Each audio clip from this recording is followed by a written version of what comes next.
bam, stick. Ça se passe comme ça.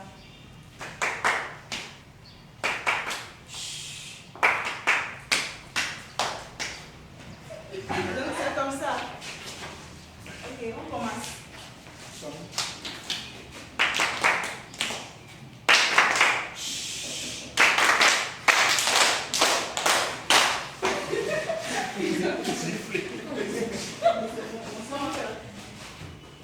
Alors, nous allons laisser la parole à James, monsieur James.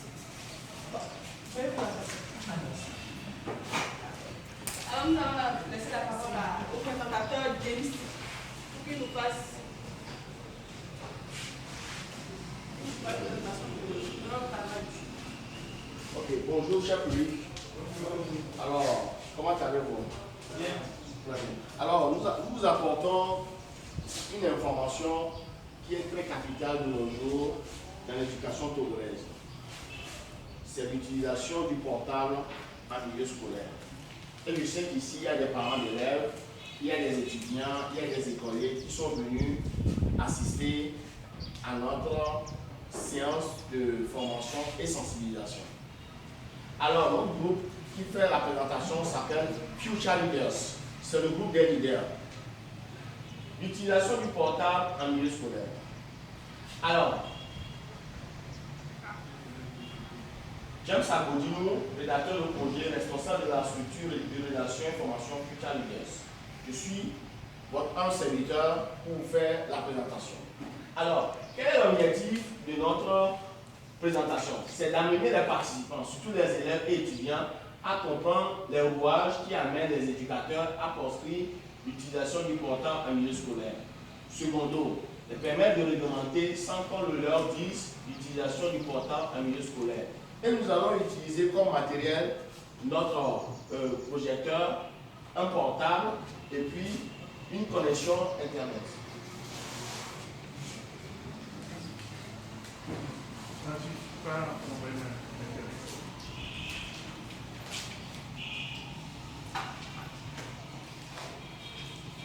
Vous avez besoin de l'Internet?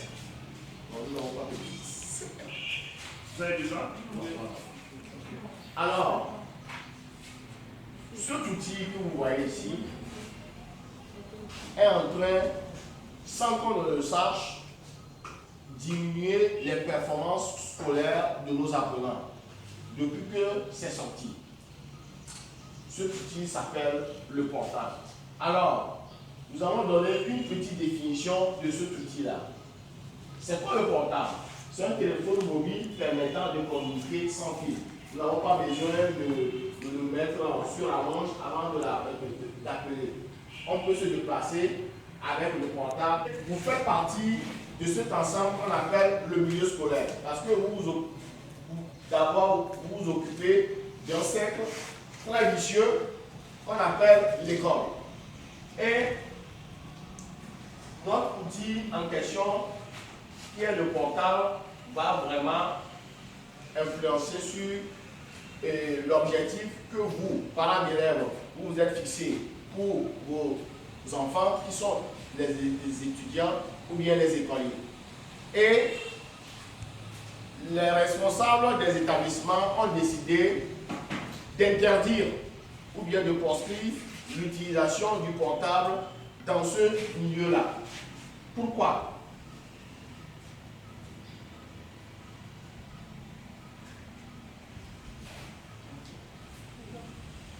Alors, nous avons le portable que vous voyez sur la présentation. Soit, si vous ne le voyez pas bien, c'est ça ici. Alors, point négatif du portable en milieu scolaire. Imaginez que vous avez un écolier qui tout le temps utilise son portable en milieu scolaire. Ça amène quoi en fin d'année? L'échec scolaire. Malgré que le portable soit un outil utile pour communiquer, les écoliers ou bien les étudiants s'en servent pour des points qui ne sont pas du tout adaptés au milieu scolaire. Alors, nous avons devant vous une courbe représentative de l'échec en milieu scolaire à cause de l'utilisation du portable de 2009 à 2019. Ouais, depuis que le portable est venu en milieu scolaire, voilà devant vous une cour qui décrit fidèlement l'évolution de nos apprenants. Il y a des années, ça marche. Il y a des années, ça ne marche pas. Il y a des années, ça marche. Il y a des années, ça ne marche pas. Cette courbe-là est faite sur 10 ans, c'est-à-dire de 2009 à 2019.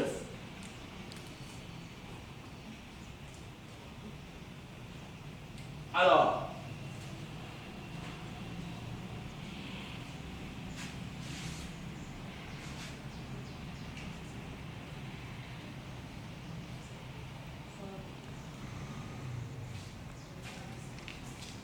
bon, voilà.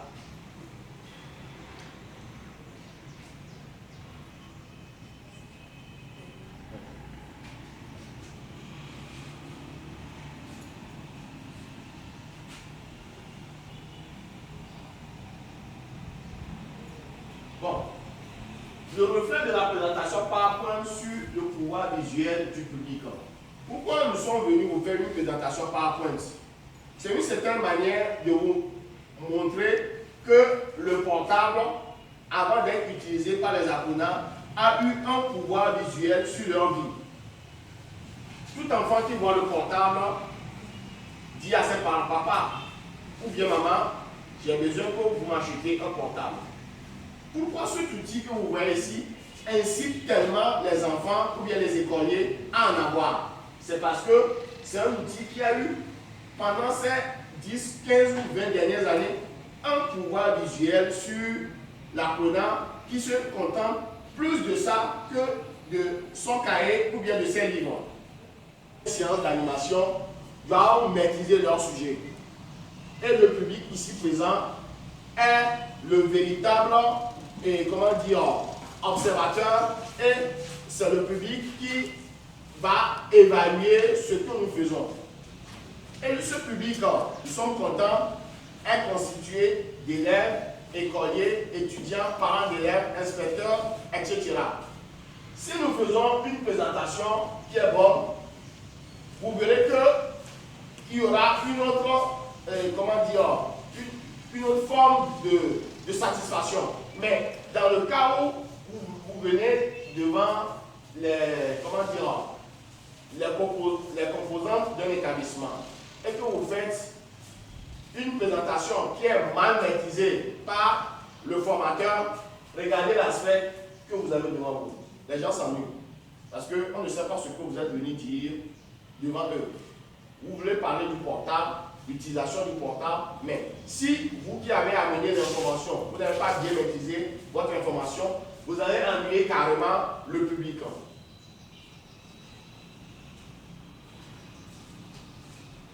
Ce portable. Alors, nous avons des applications sur un portable. Nous savons que le portable est fait d'applications. Et nous vous montrons les applications qui sont utilisées par les élèves, les étudiants pendant les heures de cours. Regardez la cour. WhatsApp se trouve à la 4e position. Vous voyez? Ce sont les applications que les élèves ont tendance à utiliser pendant les heures de cours. Mais, ce que nous voulons retenir par là, il y a une application qui est très importante. Google. Nous préférons que l'étudiant utilise cette application-là parce que ça lui sert de faire des recherches. Mais vous voyez, Google n'est pas à la première position. Google se place à la 2e, 3e, 4e, 5e, 6e, 7e, 8e position. Ce qui veut dire que même s'ils utilisent le portable à milieu scolaire, les étudiants, les apprenants doivent savoir quel type d'application utiliser et qui peut leur rendre service. Nous allons faire un briefing récapitulatif et recommandation finale du présentateur. Alors, le briefing, c'est quoi? Mes chers participants, par rapport